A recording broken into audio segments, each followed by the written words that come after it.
All right, everybody, 1 2 1 2. What's going on? You're now in tune to another session of the syndicated worldwide FuseBox Radio Broadcast, bringing the balance back to black radio each and every single week with a mix of old and new school music on the black diaspora end, with hip hop, soul, funk, jazz, reggae, and more, from indies to major label folks, as well as news, commentary, and sometimes interviews here and there. On the mix and commentary end, you got myself, DJ Fusion. On the side, you got my bro who does the same. Let me have him go on ahead and introduce himself. Yes, indeed, ladies and gentlemen. Of course, much love to the whole world, galaxy, solar system, and of course, everybody here on planet Earth, broadcasting from Hudson Valley. But just want to give a shout out to everybody. FuseBox is, of course, back to make it happen. And, of course, Fusion's going to tell you what's going on. What's the deal, Fusion? Doing good. It might sound a little echoey in here. Doing a lot of stuff in regards to reorganization and relocation. So you really don't realize how much a room can change when you don't have stuff in it. So parts of the FuseBox Radio Labs will have a bunch less stuff in it at the moment. So it's kind of weird.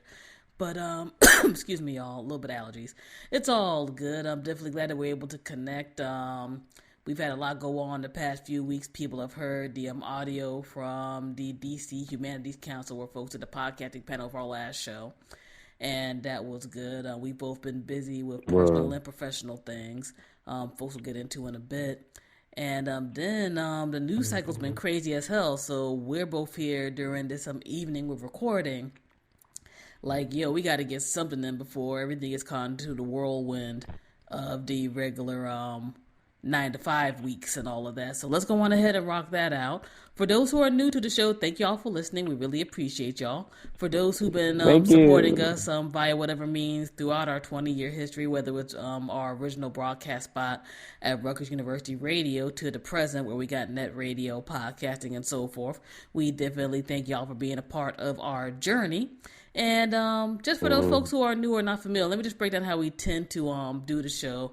It's a rough format. Usually the first third tends to be us updating on some FuseBox Radio stuff going on and just talking about various news and personal stuff or whatever that's on our minds.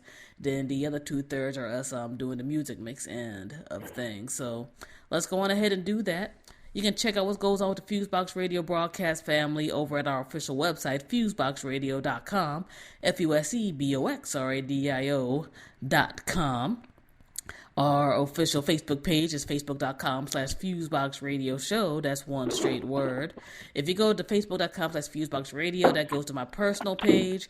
And I do appreciate the folks who want to get on board with that or whatever, but I scrutinize the people who get on that page, not because I necessarily mind people being on board, but because I'm one of those people, especially now, I'm at that juncture, I don't care about social media fame at all. And I don't like people irritating me in the real world or via the internet. And that doesn't mean you got to agree with me or kiss my ass or anything like that. But, you know, people know how folks can be on the internet. So I try to take my time, look at your profiles, A, see if you're a real person, and 2, try to get an idea of what you're talking about before I add you on. So I appreciate the additions. I just haven't really had a chance to check on the personal page with that. So, you know, we'll just go through that as time goes by. But definitely hit that thumbs up on the Facebook page for the show, and all of our other social media, Twitter, Instagram, YouTube, so forth and so on, ends with FuseBox Radio. So Instagram.com/FuseBox Radio, so forth and so on. We're getting into that spring period. A few more events are popping up here and there that we're gonna be able to check us out at. We got a lot of private events that have been going on recently, but the weekend, I should say, of May 5th, particularly Sunday, May 6th, 2018, folks are going to be at the Pittsburgh Marathon. Be able to DJ on the course for that again. When we get the detailed information, I'll definitely let folks know about that. So hopefully we can see some of our folks around the Pennsylvania way during that time for that event. Yeah, it's been a lot of private things ever since the past few weeks. We just mentioned DC Humanities Podcasting panel. Oh, shout out to the folks over at Light City Baltimore and Brick Bodies Downtown. Folks DJ'd over there this past week as a part of their hip hop yoga programming. That was definitely cool, and all of that. And yeah, that is about it, I think. BlackRadioIsBack.com is going under a big revision, more so because I'm trying to compartmentalize a bunch of our writing and stuff into a new page and format. So some folks might see a few older posts on there, but you'll definitely see that revamp soon. And for all the various ways you can reach out to us via podcast, whether it's Apple Podcasts, Stitcher, Radio Public, Podcast Addict, so forth and so on, definitely add us on. If they have a rating system, please give us a high rating and give a cool comment. That helps us get to more people's ears and stuff, and that helps spread the words and downloads and all of those cool things. So that's about it on that end. And because we've been a little out the loop and time was a little limited today, but there's definitely some stuff we want to touch base on, let's go on ahead and do that right now. It's going to be a little scattershot day too, so I'm just going to warn folks about that besides some of the things we wanted to get into. For me, 2 folks passed away this past time we were able to get on live. That kind of threw me off a bit. One, especially for those of us who grew up in the 80s, actor Harry Anderson passed away. And a lot of folks would know him through being the judge on Night Court. I used to love that show, yo. That show was the business. And that was classic. No doubt. And I think one of these random old school TV show channels, I know on Verizon over here shows it and other stuff. Show still holds up well. Like Marshall Warfield was on there and a whole bunch of other heads. Word. And that dude was always like, he had a good nature about him. You know what I'm saying? Besides just being funny as hell. And for some people who remember the earlier part of the 90s in the sitcom Dave's World, he was on that joint too. Word. So that's kind of a little piece of the random little piece of the childhood that passed away this past week. Secondly, on the musician end, DJ and producer Avcii died. And that young man, I think, was only 26. Word. 26, 27. And folks have heard Levels and a bunch of other things. Like, you might not necessarily know the song titles, but you've, heard his music all over the place, especially around the mid-2000s and onward. And one of the things that threw me off, besides the fact that young man was so young when he passed away, is the aspect that, again, a lot of people are passing away of stuff that we've identified with folks who are older and whatnot on the musician end. The past few years, I think it's maybe hitting a little hard this particular year for some people, but definitely the past few years, I think that young dude had pancreatitis and some other joints going on. And he actually ended up retiring from doing live performance a few years ago because he was just like, I'm tired of it. He's like, I'm tired of it. It's starting to mess with my health, mentally and physically and other types of things. And I'm just stating this to reiterate that a lot of folks sleep on the pressures that creatives go through, with putting out their craft and doing other stuff. And that's before you even have all the outside influence that try to get you caught up with, drinks, drugs, sex, and all of that. You know what I mean? And at least as of right now, whether you're the average, almost working a 9-to-5 artist to the superstars, there's not a lot of support systems for us still. And in 2018, that's really a shame. And it's almost damn near inexcusable, you know what I'm saying? There's still a lot of people who don't even think about, doing unions or collectives and stuff to get that type of thing together. It's like, well, if I get rich, all my stuff's going to get taken care of. And the more one goes through things, it's not really like that. I mean, our time is our time and all of that, right? But when you look at stuff like this, it's just, it's bugged out, It's definitely bugged out to die before you're 30. No doubt. And all of that. And I think about this because during this past weekend, I'm not going to name a name, one of my younger relatives I found out has high blood pressure. who's about a decade younger than me. And that threw me off. Like, what the hell? Like, you're dumb young, does a physical job, all of that, not in bad shape. None of that type of stuff that you would identify with that. But there's a lot going on in this world in regards to stress and, what people intake on multiple levels, whether it's food, smoke, and all of that type of stuff that can mess with you. You know what I mean? So overall, everybody try to take care of yourselves as well as you can. And of course, prayers and condolences to both of these cats who passed away and all of that. Next up, RIP to BB King's the performance venue in New York City.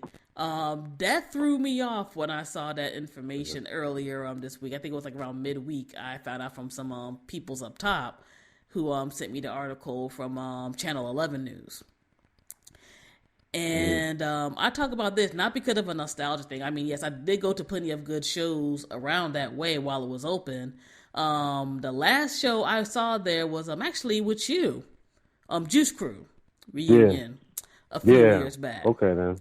And that venue being in the middle of Times Square and all of that, for people who did perform there, whether they were indie or major, that was a pretty central locale to get things done in the more modern era of stuff.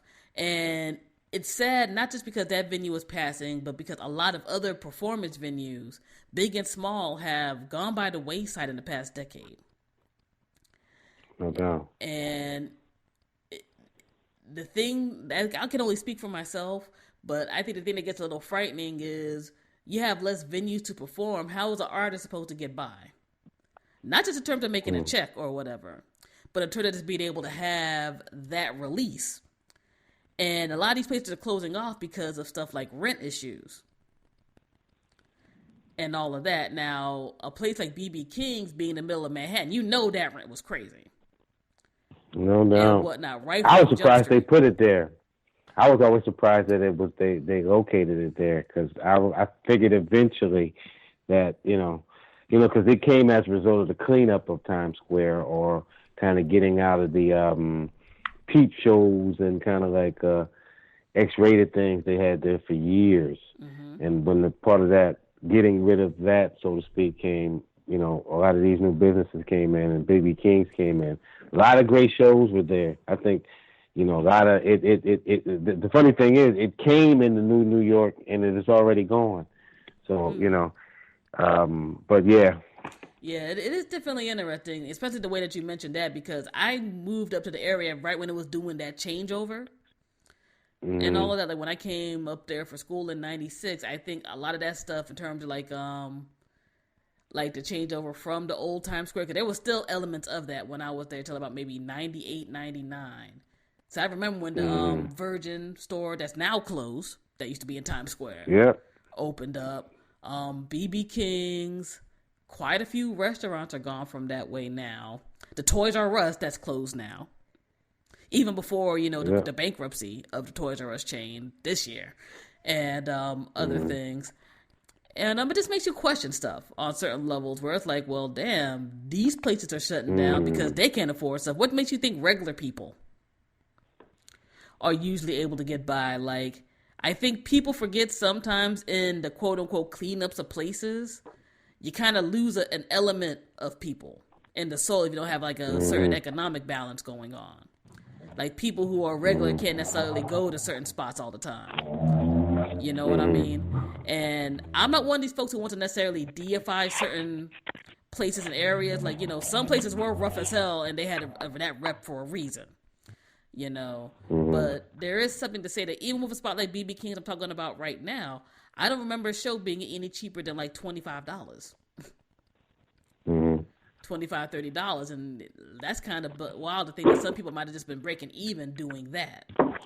And to segue into something else I'm about to talk about in a second, like, there's times that's not a bunch of money, but there's times that, it is.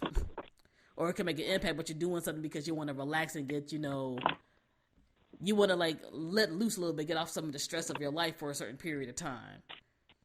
See a show, get some food, do whatever else.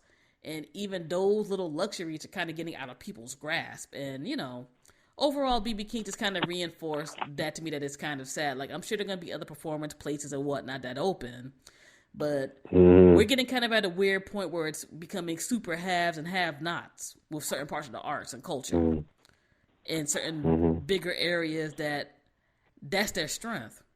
And that's worrisome, you know? Like, I know summer stages coming up soon in New York City.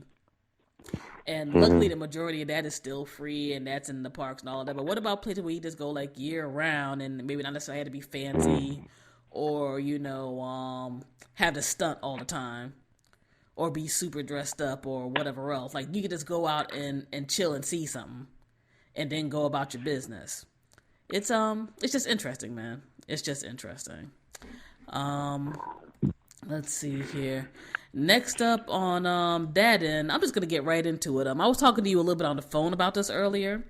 There was an event that was supposed to occur in Baltimore, Maryland next weekend called Universal FanCon, which was a Comic-Con type of event that was supposed to center around communities that usually don't have the focus being purely on them. People of color, disabled, different sexuality, so forth and so on, over at the Baltimore Convention Center. The past 48 hours since the sudden cancellation of the event have been, you know, part of my language, guys who don't know that we curse. I mean, I don't know how you wouldn't, but it's been fucking nuts, man. There's no other way to describe it. And this segues into what I was talking about previously, because when one goes to events like this, usually people, if they're not in the local area, tend to save up because they're traveling from out of state or whatever, if you're a fan. So, you know, you're getting your tickets, you're getting your hotel, transportation, so forth and so on, because this is your place. You feel that you got the right to chill and be you, where, you know, through a 9-to-5 grind or maybe family stress or whatever, you don't necessarily get to do that all the time.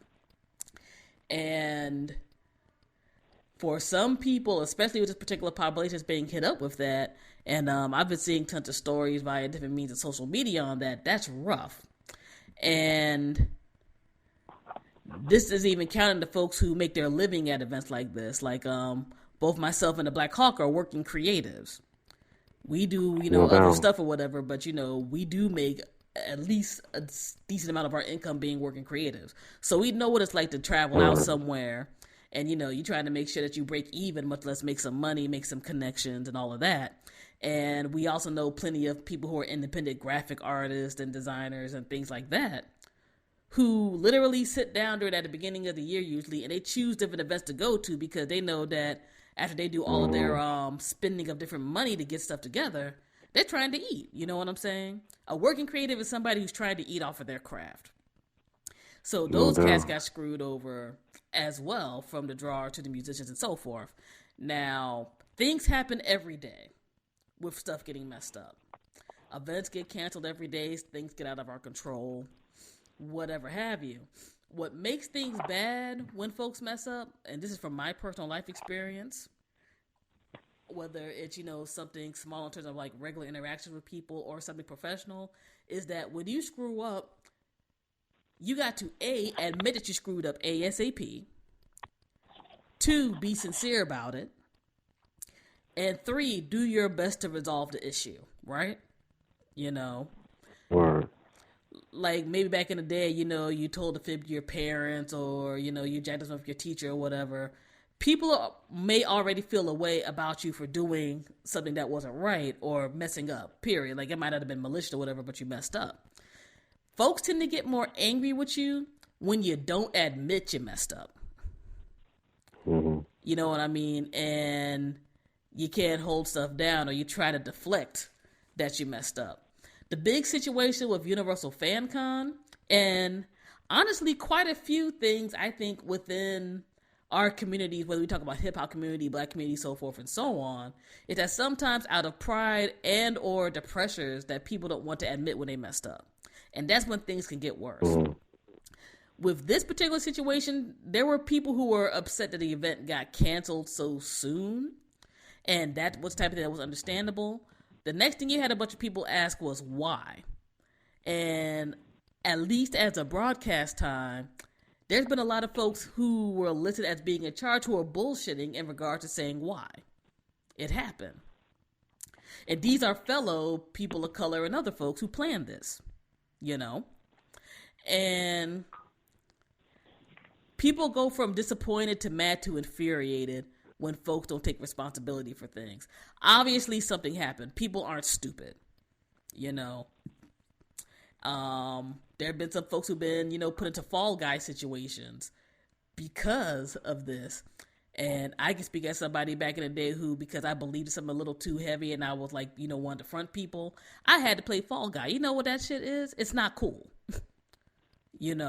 Especially when you've done nothing wrong. But however, you're the front person. People see you as a particular representative or whatever. And they're going to go after whoever they can get their hooks on. And with this joint, I can say for me personally, I didn't really lose anything major monetarily. Like, I donated a little bit of money to it back in the day, but nothing that was going to luckily hurt me economically. And I ended up having a press pass, and I live in the D.C. metro area, so I was, like, around the corner, so I wasn't traveling far or anything like that. But I don't like when people are irresponsible with stuff. It's a personal thing that really grinds my gears, And during the day all this cancellation stuff happened, I first found out about things via one of my friends in New Jersey who does media. And then I ended up getting an email that ended up, being very unprofessionally written and with like it didn't even BCC a bunch of people. So like all of our email addresses are out to the world now to spam or whatever. And part of me is already annoyed, but part of me says, hey, things happen. Folks can get discombobulated. We all got feelings. And, pride can be a bitch when you fuck up. It can be. Mm-hmm. And no doubt. I'm not going to say I'm immune. I think most adults can't say they were immune to that. You know what I mean? At any portion of their lives. However, when you get into a professional mode, one of the first things you can do is be sincere about, I messed up, but this is my fault. Let people vent, let people do whatever else, but then get to solving it. Nobody with the thing has gotten to solving it. If anything, some people have been rather indignant who have been, quote unquote, in charge, talking about, well, don't judge me, this, that, and the third. We're going to try to resolve A, B, C, D. I'm like, but you could have said that to people, though. The reason a bunch of folks are, like, looking for blood is because none of this stuff had been said. Like, people had to pressure folks, do other things. We're in the internet age right now where people are, like, drafting, pseudo-apologies, and they're editing pseudo-apologies in real time, and people are noticing it. People who are like, well, I was in charge a few days ago, all of a sudden are talking about, well, I was a volunteer. Nobody likes when shit looks raggedy when you're trying to cover your ass, Nobody likes that. And furthermore, nobody likes the aspect of, well, I'm the popular black person, so you can't criticize me. That's, you know what I mean? And I know you're laughing because we've dealt with this with various music people before, whether it's been local or national, you know what I mean? And there are people who are doing this shit on this particular end, but in general, right? Like, and this might hurt some people's feelings. I mean, and I honestly don't care. I'm just saying this from my particular heart or whatever, in my life experience. There are people who are very predatory towards our communities, including our own, because they know one of the first instincts people may have sometimes to be like, oh, let's let them slide or protect it because they have our background. Ethnic, sexual, racial, cultural, whatever. We can't do that all the time, When people fuck up sometimes, you got to call them out for fucking up. Because we already have it rough. You know what I'm saying? To live as a creative in this world, period, is rough. To live as a black creative or Latino or a person of color or a person of different sexuality is going to be even harder. Or a combination of all those, depending on what your background is, right? And when there's something that's out here that a bunch of people had been working hard for, supporting all of that for a minute, on their own ways, looking forward to. And you just kind of half-ass it because you're the popular one or, just trying to kind of skirt by. That's horseshit. And everybody who was a part of organizing this thing from the top up were grown. We're talking about at least over 30s-esque people. You know what I'm saying? And I look at stuff like this, like nobody looks at the big picture of this isn't just about this particular event. This is about anybody else who want to try to do something out the beaten path. Because in this world, we have a hard enough time promoting our own things and our own little groups and stuff. You know what I mean? And when you try to do something on a larger scale, you know, right now, there are outlets that never cover this type of stuff in terms of, you know, these particular groups of people who are covering it now because folks fucked up and they're not taking responsibility for it. Do you know how much white media love to be here? Like, look at these niggas over here who ain't taking responsibility and are messing up. They can't even take care of their own, so ha ha ha, let's point our fingers at them.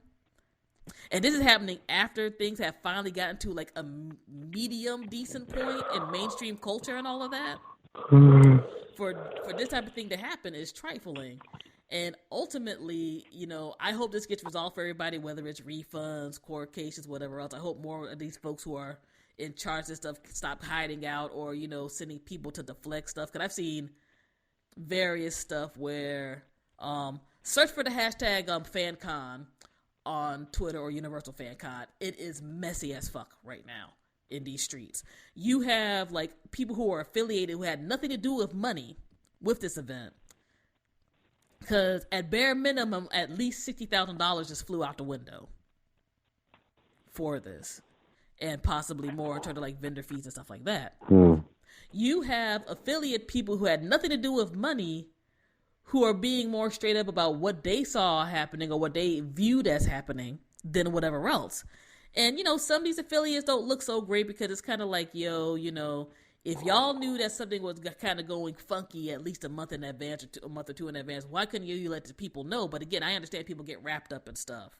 You're trying to make something happen that, you know, you didn't maybe know it went that far, or you're just kind of hoping beyond hope. We all get caught up in that. You know what I mean? But after a while, and we got to be honest about this, I know folks hear the entire thing about, you know, honor amongst thieves or whatever, right?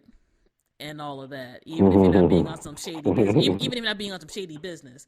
You know when there's actually honor amongst thieves? When you're dealing with honorable thieves. When you're dealing with honorable people. And this is a case where obviously everybody ain't honorable. And that in itself is a fucking shame. And people had to be called out for not being honorable. I am a person who wants to support black folks and other people.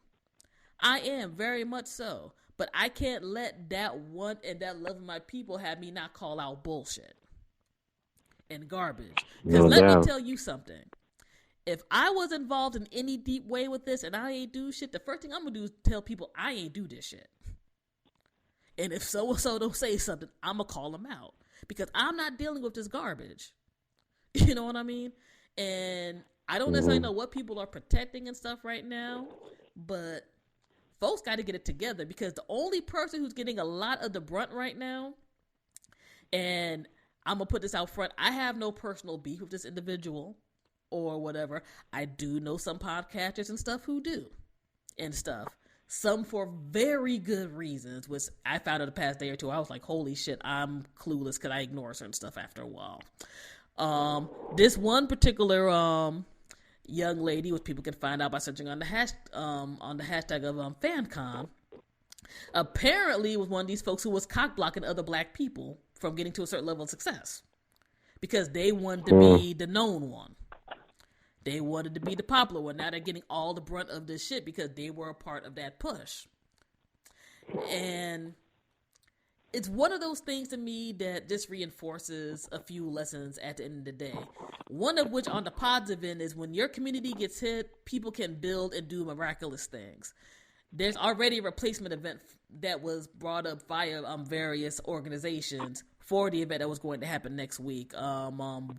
It's YCon. I got the links on the Twitter and whatnot. And that's awesome. Like, a bunch of people rented the building out so folks who would not be able to get refunds could still attend an event. And there's all types of meetups and stuff going on. We already know our community, when faced with adversity, can build up and do things. And I think that's cool, you know. But we also got to look at the aspect of, again, there's really a big thing we got to address with toxic shit within our community that people take advantage of because they know that we're almost embattled so much people almost get kind of to like, hey, we got to protect everybody at all costs syndrome. Everybody ain't worth protecting. Mm-hmm. Everybody is not worth protecting. We've seen this on different levels, whether, you've seen the Catholic Church level of, well, I got to protect God and Christ. I'm going to protect a pedo priest. That's not how it's supposed to work. That's right. I love hip hop, so I got to protect Africa Bambaataa no matter what's going on of all of these things about, him sexually abusing boys back in the day. No, I don't. You know what I'm saying? I really, really fucking don't. I mean, this type of thing, but I mean, I'm being very honest. This type of thing keeps happening. And now in this particular scenario, so-and-so, is a Twitter fave, or I love their podcast or their writing and I appreciate the community. So I got to protect them no matter how big they fucked up. I don't have to protect you if you fucked up that bad. That doesn't mean I'm going to disregard the good that you've done and the other stuff. But when you fuck up and you can't admit it, that's the double thing. When you fuck up and you can't admit it, sympathy goes out the window. You know what I mean? Because you're not showing empathy to those that you hurt. And not just those that you directly hurt, but those indirectly that you hurt. I mean, I have seen some shit that literally had me shaking this past weekend in terms of the sacrifices people have made. Because, I can talk about things from a particular perspective, but I know in comparison to a lot of folks, I'm relatively privileged. You know what I'm saying? I can take off at work and not have anybody give me shit. I'm not balling, but my economic situation is relatively okay. I got a roof over my head. I got, I got my health, all of that type of stuff. You had a lot of people who didn't have that, who now, are kind of assed out. You know what I mean? And it's always whack to be assed out in general, but it's worse when it's done by somebody you respect and identified with. And that's the big thing that happened with this Universal FanCon joint. Like, we can't have people being on some KRS-One shit, and I mean, all respect to him on his cultural, contributions and all of that. We can't be on that shit. We're just there like, well, you can't question so-and-so and so-and-so because they did this. I mean, fuck that. No doubt. We got to get out of that mode. And, no offense to some of these folks who put this event together, but y'all aren't even on those levels of half these things that some of these motherfuckers try to protect folks for every day. So... I know there's already been some folks who probably got way more in depth on the podcast again with this, who, know various folks who were impacted. Again, luckily we weren't, but, we do know some folks who are side adjacent to it, and I hope they aren't getting it too bad because they weren't responsible for things. But I just wanted to bring this Universal FanCon joint up in general, and just the entire Honor Amongst Thieves thing, because... A, you shouldn't be a thief, and B, again, honor amongst thieves only means shit if you're, an honorable thief. Look at the current situation with the White House right now. That lawyer dude is going to snitch like a motherfucker. No. That Cohen dude's going to snitch, and I can't be mad at him because you're dealing with, dishonorable thieves. Because I'll tell you something, my ass ain't going to jail for Trump. and not because of some old I just gotta purely save my ass type of thing and whatever, but because that dude is loyal to nobody. He will dump you like a hot plate, if he feels that you're going to do anything against him.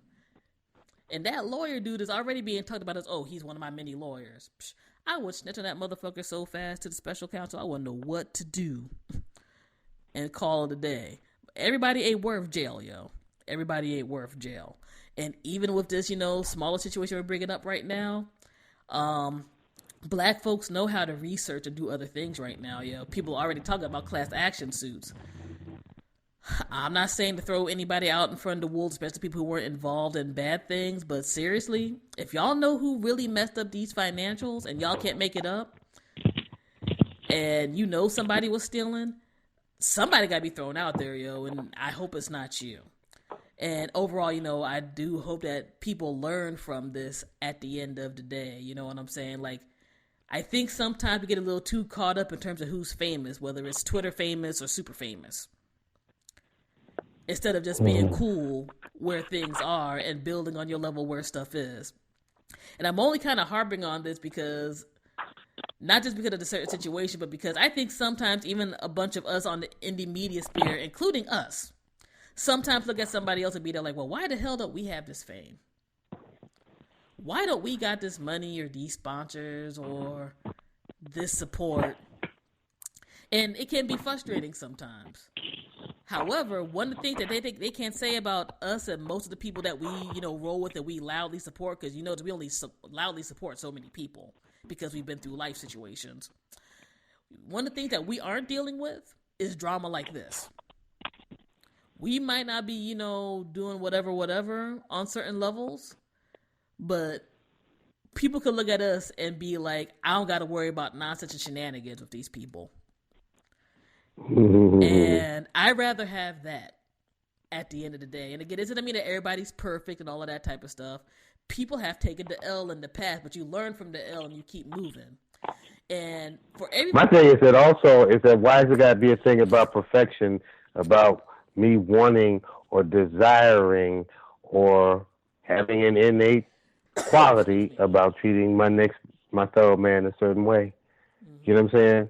And I don't know if that's something that people necessarily should be proud and like, hey, look at me. But in the sense of, it's not meant to be about a thing of better than the next man. Or I mean, those are normally comments about people who are insecure about that because they're faced with something that might make them have to change. Mm-hmm. Because if somebody move in on the block and this person is treating his woman better than everybody on that block, then that means that they're gonna be mad at him because now he's treating babies better, he's treating the woman better, and there's happiness, giggling going on. You know what I'm saying? And it's real. There's gonna be some man that's gonna be mad at him, and he might not even be checking that dude's woman. You know what I'm saying? But there's something genuine there that if he knows he's not right, then he feels that he might have to whatever. And that's how most criticisms are because there's some people who when they're faced with somebody like, well, Fusion or what we're doing, they realize in a lot of ways they want to necessarily say the things or know that, but they don't necessarily want to be the first one. In other words, I want to say it after somebody else says it. So I feel safe that it's okay for me to say those things. At the end of the day, people, our ancestors, particular ancestors of the 60s and of the 20th century, they didn't necessarily wait on people to teach or to do certain things. They did it. And, and other people followed. Now, if you followed in the sense of, if that helped you and inspired you, that's cool. But then you have, modern people who get on the bandwagon, especially with social media, because there was no social media back in those days. So people can almost make a persona, a facade about their intentions or who they are. You know what I'm saying? Or like somebody who fucks somebody on the internet and gets recorded doing that is important.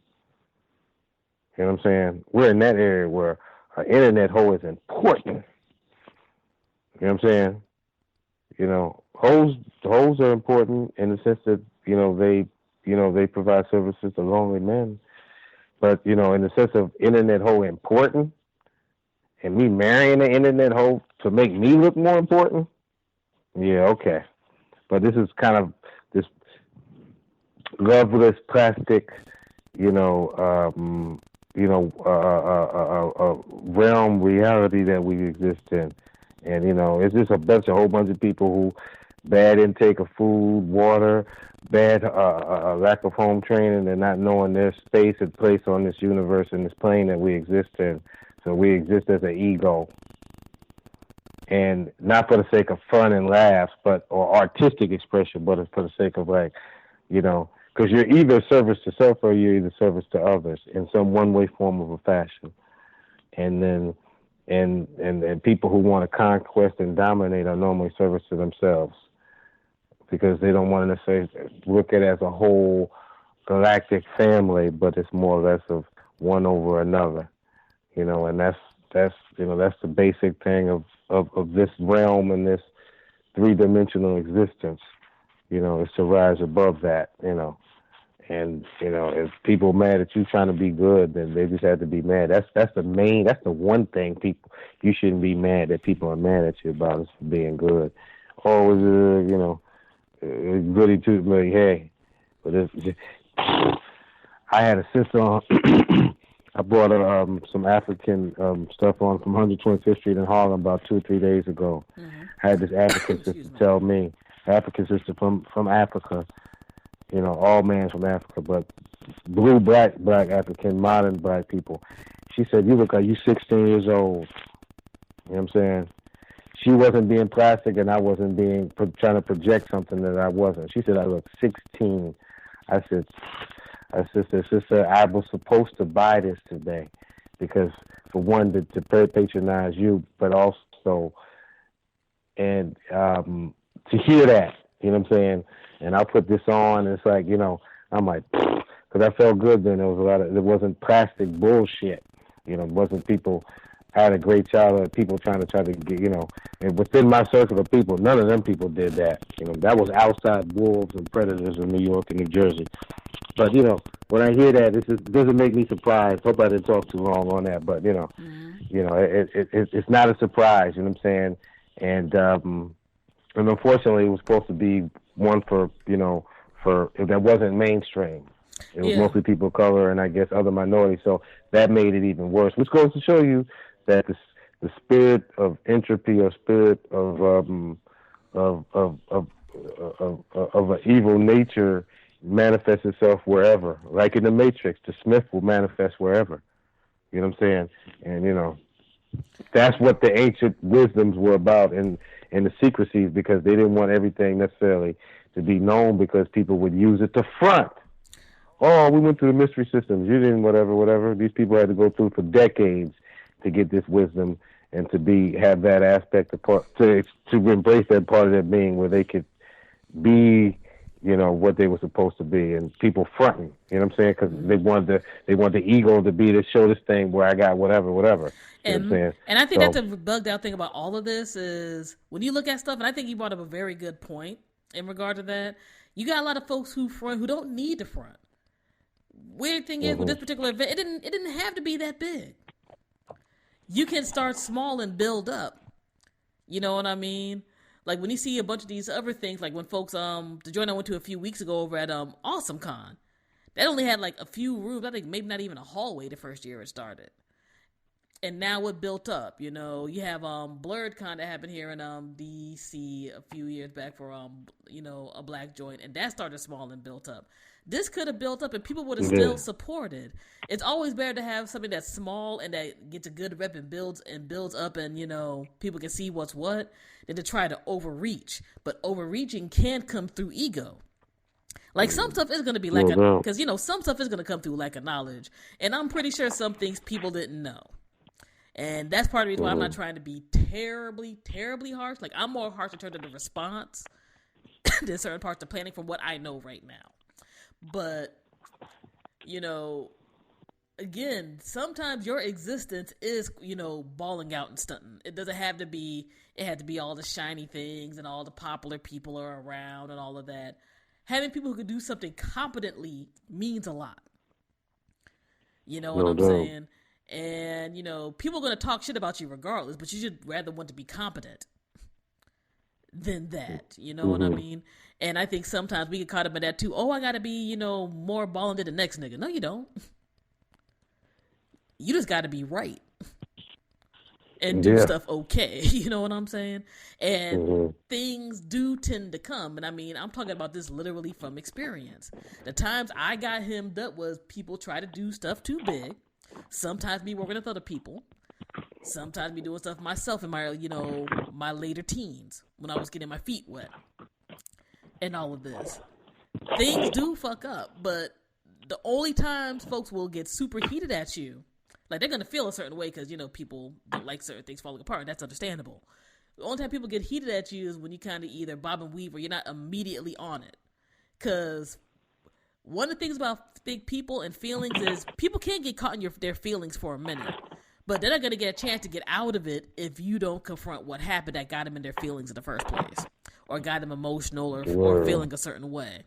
This thing is like event planning 101 and PR disaster 101 stuff that you should not do. You should not immediately hide and dip in the corner when people are like, what's going on? When you say you're going to contact people about stuff, contact them at that time frame or tell them that we got to push it back a little bit. Wow, this thing is getting a little out of my control. Maybe we should delay it. Tell people that it has to be delayed. You know what I mean? Have backup in case things do go wrong, like contingency plans. And sometimes admit that you can't do certain things, and that can be hard for anybody. Sometimes this is not your wheelhouse. You could be popular in this venue, you can have all these connections, do everything up, but you might not know how to run an event like that. You know what I mean? And that could be okay. Some of the people who roll with you, and I think that might be a whole other thing with this too. Y'all can have good intentions. Y'all can even have some people who are good workers. But if everybody is not vetted a certain way, you can get fucked over. Because one of the things of this event, supposedly, that's a rumor, at least as of right now, but they were listed on the site, so I don't necessarily know if that's the same individual. One of these individuals supposedly ripped off other startup Comic-Cons. And we're in the age where you can do it. Oh, it's the same individual. Well, one of these individuals who was a part of the group of people who did things. Not everybody, but one of these individuals. So, it's one of those things that go to show you got to be careful who you let into your circle, too. Because most of the people in the circle could have been straight. But then, you let one or two bad people in the bunch, stuff gets jacked up. And again, I can talk from personal experience. That's some hurtful shit to deal with emotionally, much less you maybe put money into something and extra time or whatever else. Like, we got to look at stuff sometimes in terms of it is okay to critique and maybe punish our own if they fuck up. We can't protect everybody. And sometimes, like when you were a kid and you had to get a little hit on the head or the hand or the ass to get your shit right. Sometimes you got to do that with adults. And I'm not saying physical, but you got to do some type of thing to be here like, yo, you can't get away with stuff just because you have this outer shell of popularity and race or sex or whatever else, And, that's part of the reason why FuseBox is small in number, because there's certain cats that are not on a certain wavelength.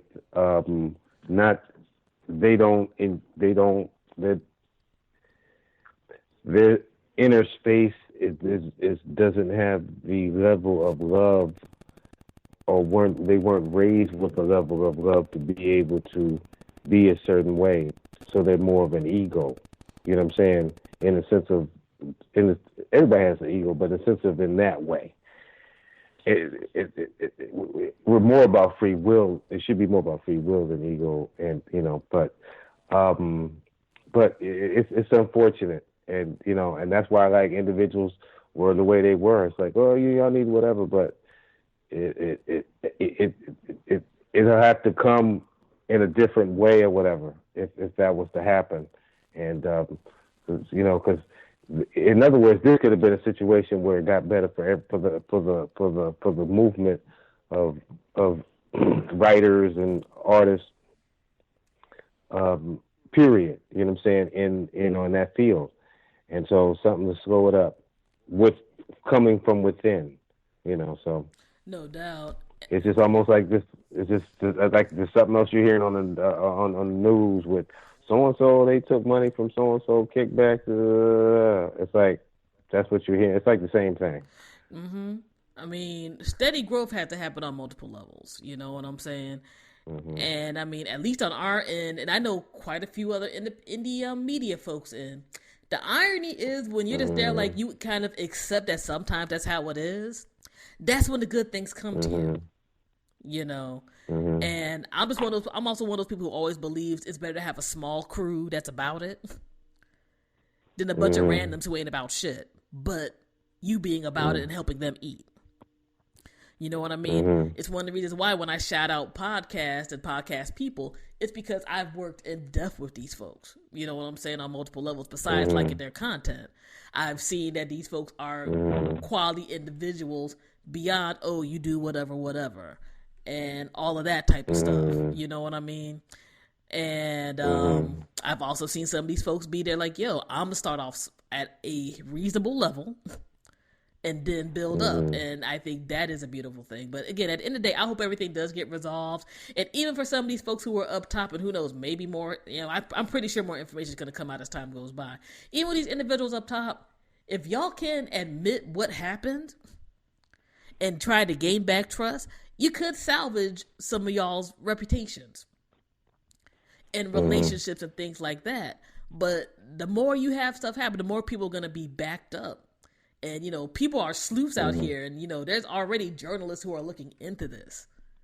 It's going to get worse before it gets better if people don't, own up to their shit. So please, go on ahead and do that. And, I hope to see some folks in the Baltimore area next weekend for, the YCon pop-up Comic-Con event and other stuff. And I've reached out to various people. I'm just there like, yo, if y'all want to get some, interviews or whatever via us for your craft, because I've been trying to up that anyway with the show. Please reach out. We have had some quality folks reach out to us in that regard.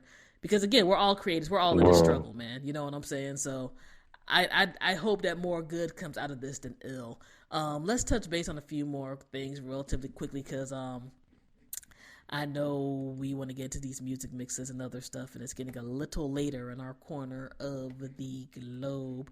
The first non-jazz or classical Pulitzer Prize for music dropped this week, and that was for Kendrick Lamar's Damn album, which I think threw a lot of people off. And, of course, you have certain segments of the populace who are just there like, why is a rap album getting Pulitzer Prize and all this other type of shit, which, shut up for one, I personally am happy folks decided to make that particular change and choice. One could nitpick only because, and this is my personal opinion, only because, A, I think rap should have been recognized a long time ago as being Pulitzer Prize worthy and whatnot. No doubt. And two, I personally am a fan of Kendrick Lamar, and I like the reach he does thematically with his different albums, talking about different parts of the personal and overall Black American experience on a certain level. I'm cool with the Damn album. I still, play it and stuff at a decent pace. I think it is a Black as Hell album, but I think it's more palpable than the one that should have won, and that was last year's To Pimp a Butterfly. That was one that covered a bunch of spans of funk, jazz, soul, hip-hop, all of that. And I think it was almost a bit more hard-hitting than Damn. Damn was more personal. To Pimp a Butterfly was more of the American experience to me on an audio one. However, I am fascinated that got chosen because, they have Pulitzer Prizes for journalism and letters and drama and stuff like that, like literature, like fiction, nonfiction, various things of that sort. So the only other thing I will say in regards to this is that this young man has gone through a lot the past few years with his career and his trajectory. I do think he's talented. I do think that he is vastly in the right direction and compared to most in regard to how people are handling fame. I just hope this is not a situation where he's not being so much celebrated for his music and his craft, but he's being used as an example of being here like, oh, don't worry about what we did in the past. You know what I mean? Look at us. We are so progressive, and I say progressive in quotation marks because I'm behind a microphone and nobody can see me naturally because I'm recording a podcast and all of that. Like, there are times people will try to use and manipulate folks for their own benefit. You know what I mean? And that's would be my overall concern with this and the Grammys and other stuff. Because, again, I do believe he's talented. I do believe, especially in this day and age for mainstream hip-hop, that cat having his platform and choosing to not be on fuckery is cool. Willis being talented and while having, the marketing push that various cats wouldn't have and production push of, Aftermath and Interscope and all of that. But I think this cat is barely 30, if 30, right now. A lot of people are trying to pull him for their own agenda to try to clean up their dirty past.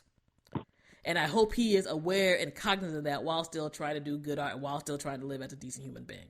So I just want to put that out there. I'm glad that it was given to an African American. You know what I'm saying? Because at the end of the day, I'm glad that African Americans are doing good. Now, it's not going to necessarily be about whether I'm a fan of them or not, but I'm glad that, you know, it was given to him as opposed to somebody who, given to him as opposed to maybe somebody else who raps, who you know, because hip hop is more African American, foundationally African American, Puerto Rican, or African American Caribbean art form. So it should have been given to those groups first, and it was. So in that way, I'm glad. No doubt, no doubt. And I think that's a major thing too, because I know some people like got bitchy because of the rap thing, where I'm just there like, you know, the art form's been around for over 40 to 50 years, depending on your definition of when it came out. Get the fuck over it. You know what I'm saying? But I mean, I do believe that there was others who came before him who deserved it as much. You know what I'm saying? But especially when we talk about what albums put out. You know what I'm saying? There's no doubt about that. But at the end of the day, it was given to a black person. So I'm good with that. No doubt. It was given to a good, deserving individual. And when I say the critique, again, it's not about the project. It's more about what outside forces think. But I am happy folks do have that. And if nothing else, it gives more people something else to aspire to. You know what I'm saying?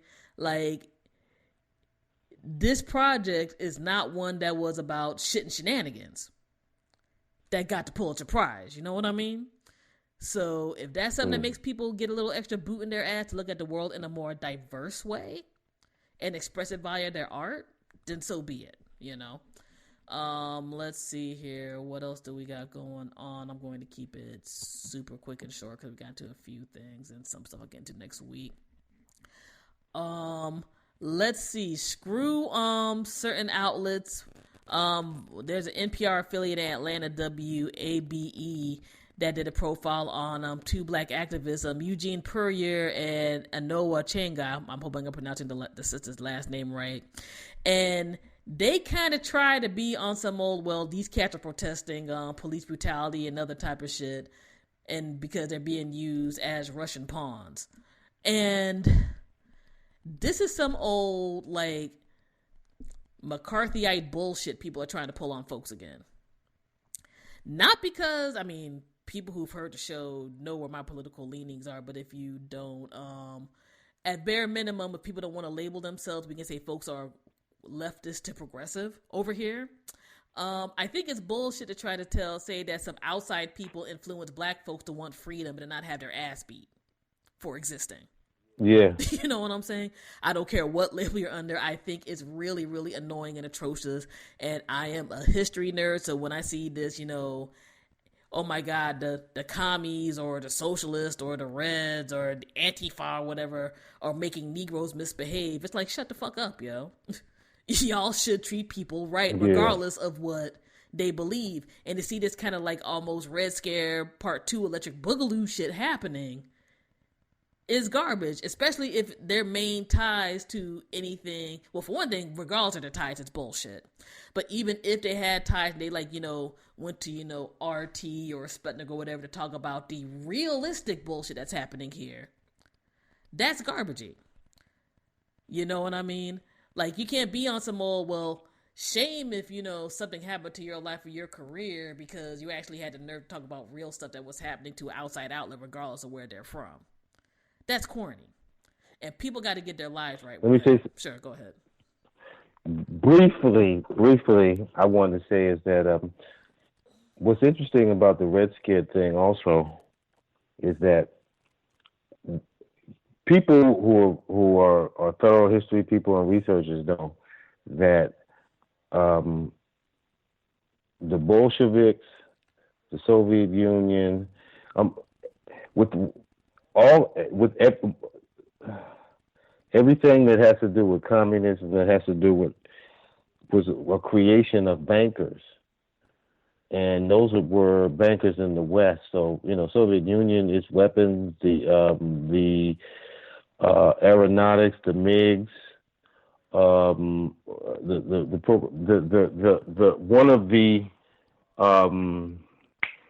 what is that? One of the War Machine people, I think it's Cecil Crump, was involved with the Nazis during the war. When the war was over, they were involved with the Soviet Union, and then some of the same people who were involved in pushing up Nazi Germany, were bankers. So we're dealing with what's this? Thesis, antithesis, and then what is that? The coming together of things. It's like good guy, bad guy, they whatever, or the Hegelian dialectic, and then whatever comes out of that. You know what I'm saying? Or like the United Nations came out of the Soviet Union, or the Russia, and then the Soviet Union, then came the United Nations. And people are dying. So I just gave that little aspect to show that when people are talking about this Russia scare or this whatever, it's more or less of people hopping and skipping to a particular faucet or mentality amongst whites or amongst like certain world people, where there's kind of like a war. Because when you see people coming at Trump, basically what you're essentially saying is that there are different factions amongst rich people. You know what I'm saying?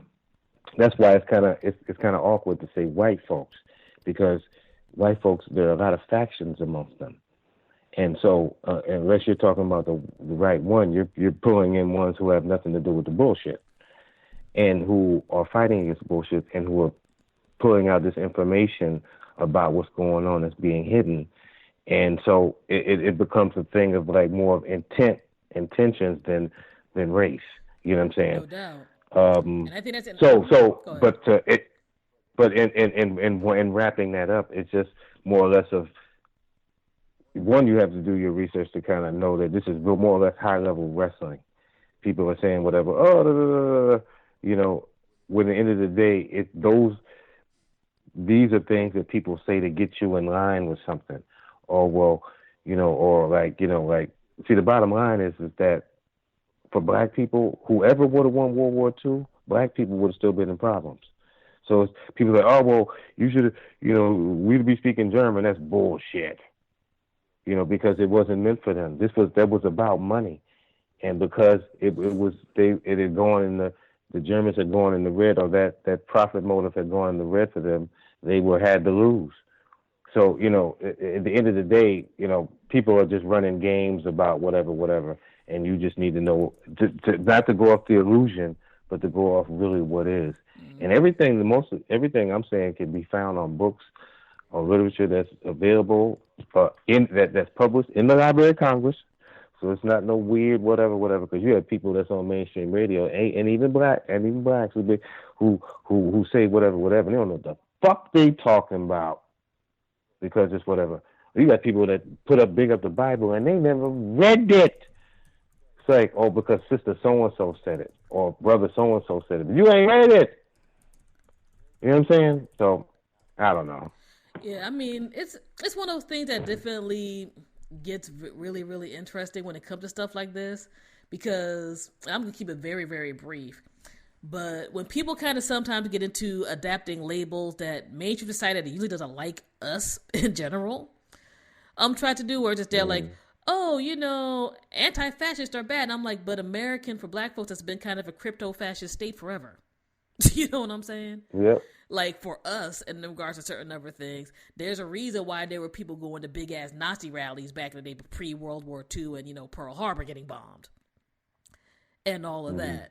Where we're just there like, oh, we can do all this stuff and hopefully get an economy together and hopefully be, the old school version of American first / 100% American / some pseudo version of Eurocentric superiority and all of that. Like, we still get to hate on these other people. That's cool. Because that's what all this type of stuff comes down to, is divisions. You know what I'm saying? And I'm an individual where we might not agree on certain ways of getting to things, but we can still want to get to the thing. And there are people who might not like socialism, communism, syndicalism or whatever else, anarchism or whatever else. But you can all acknowledge that certain shit right now ain't working. And if any of those things get you out of the box of imprisonment of we just had to deal with things, then so be it. You know what I mean? We're all on a different path to hopefully, being elevated in righteousness if we choose that. You know what I'm saying? And if these other paths get you to that, then what the hell can I say? But good. And, we're talking about since Paul Robeson days, folks were mad because folks were like, hey, these cats are telling me I don't gotta be a slave. Or I don't gotta be discarded labor. Or I'm not inferior because I have a little bit of extra melanin on my skin and my nose a little wider or whatever else. You know what I'm saying? So if that's what works for you, well then goddamn it, let it work for you. You know what I mean? And that's all. And that's all it has to be. And this is not, saying that we all got to be on Russia's jock or whatever. Because, I'm one of those people. I look at certain histories. Most folks don't like Black Americans.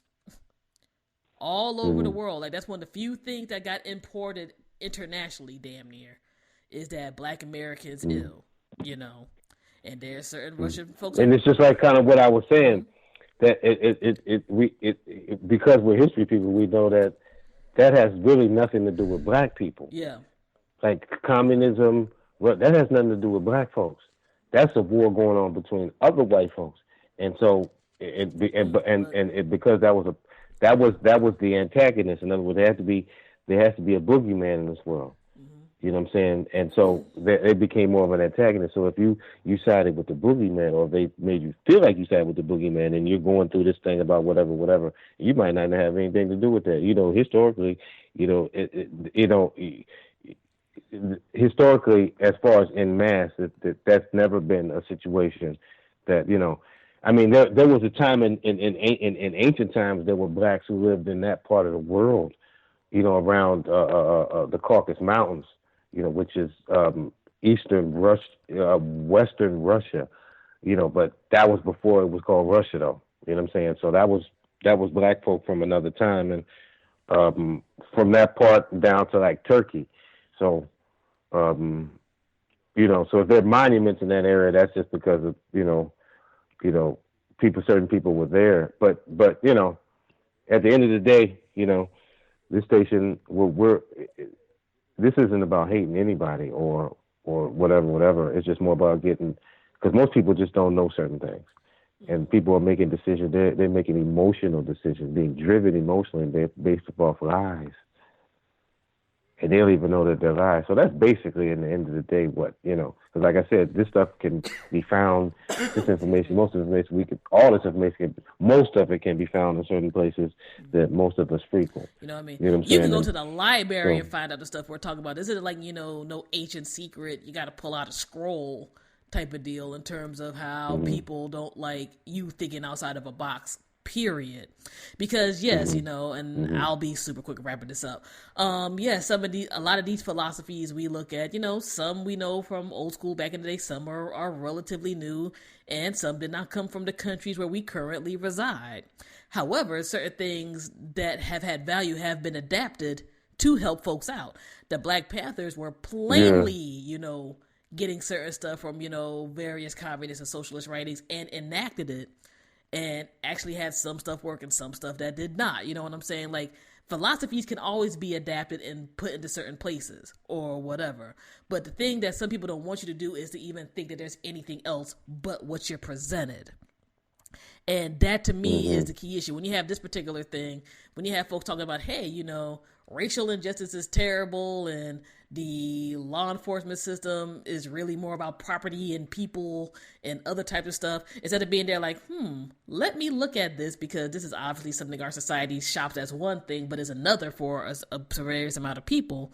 The first thing you can try to do is be there like, oh, those damn Russians are making those Negroes wild out. No, that's not supposed to be the way. You know what I'm saying? And this does not mean that outside places don't manipulate the weaknesses of other countries. The big American weakness has always been sexism and racism. So of course another country's going to try to get their foot dipped into that.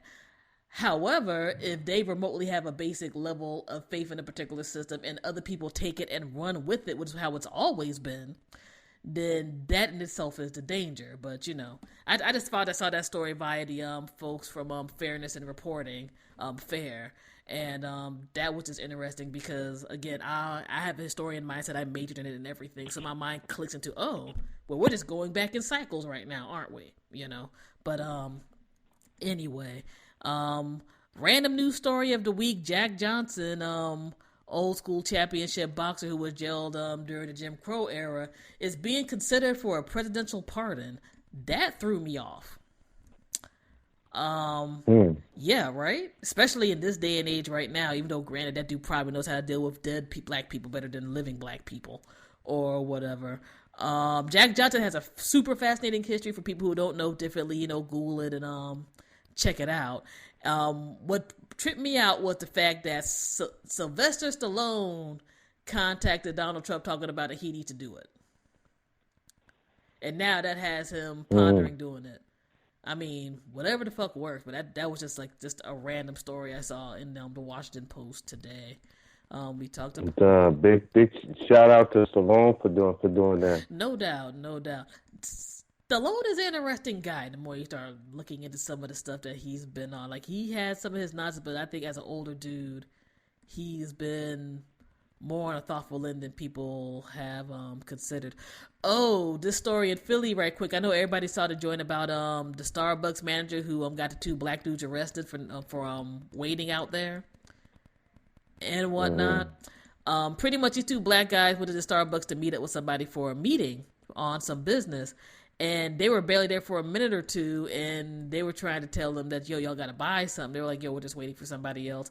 This manager chick immediately called the cops on them. These guys got hemmed up and arrested for nothing. Got let out later on that evening. And I will give Starbucks credit where it's due. Their corporate people immediately they fired the chick. They got a day where they're supposed to be doing racial insensitivity training and all that. They're supposed to be going into arbitration with these black guys. Personally, I would own the damn Starbucks by the time I was done with this, but I'm petty and whatnot in regards to things. Starbucks went about stuff quickly, but I think one of the things that people had to look at is while we can praise them for not, being on the bullshit, because quite frankly, a lot of these corporate companies try to sweep stuff under the rug when things happen, whether it's, within one franchise or multiples. This does not mean we still can't support folks who have their own businesses who do similar things. And B, one day of training, I don't think is going to wipe away years of people being on that bullshit. Most cats were raised that way in households where people say, look at them niggers over there, Mm-hmm. And this person tried to be on some passive aggressive nonsense, which luckily, and that's a whole other irony of it too. You see people who were raised on the nonsense, but you see some of those who didn't, or they at least learned to get out of it. You had a white person tape the interaction between the cops and everything else. They had all these white people in the store who were just there like they weren't doing anything wrong. They ain't do nothing, you know what I'm saying? They were just sitting there, chilling out, whatever.